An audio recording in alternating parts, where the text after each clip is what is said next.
Hi! Welcome to my vlog!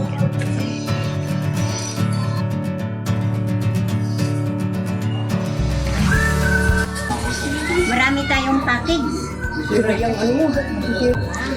Okay. 10 package. Package. Galing Korea. Dumating na ang mga package, the notebook, natatahiin. Diba? Ang dami, 10 box po yan na aming pagpupuyatan. Second batch na nga ito ng mga notebooks na tatahiin namin. Nung una ay 5 box lang, pero ngayon ay 10 box na nga yan na kinuha ni Mama. And ayan ang aming pagpupuyatan. Kesa sa mag-cellphone, ayan, magtatahi na lang kami ng notebook. Nalilibang na nga, kumikita pa, o diba? Although mura lang naman ang bigayan niya ng isang box, pero at least diba, kumikita pa rin kami kahit nasa bahay lang. Kesa naman sa panay lang cellphone, scroll sa TikTok, hindi naman kumikita, charing.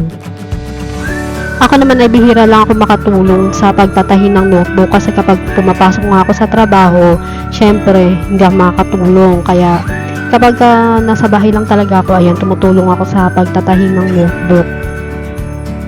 Matagal naman na talaga itong ginagawa nila Mama na nagtatahi sila ng mga notebook.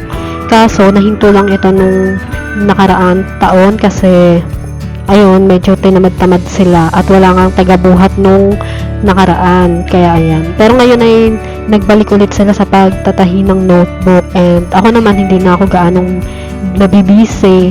Kaya ayan, nakakatulong-tulong na rin kahit papaano. Madali nga naman ang pagtatahi ng notebook, pero ang medyo challenging lang dyan ay yung paglalak nga. Kasi hindi siya pwede yung mamali yung paglalak kasi mare-reject yun. So, kailangan talaga maayos yung paglalak. Kasi kung hindi yun naayusin, reject na yun.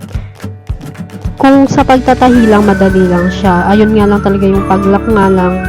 Kapag nataas mo na siyang tahiin, and syempre ilalak nga. Ayun talaga yung pinaka medyo challenging dyan. So, kailangan talaga pulido ang pagtatahi and pulido ang paglalak ng notebook.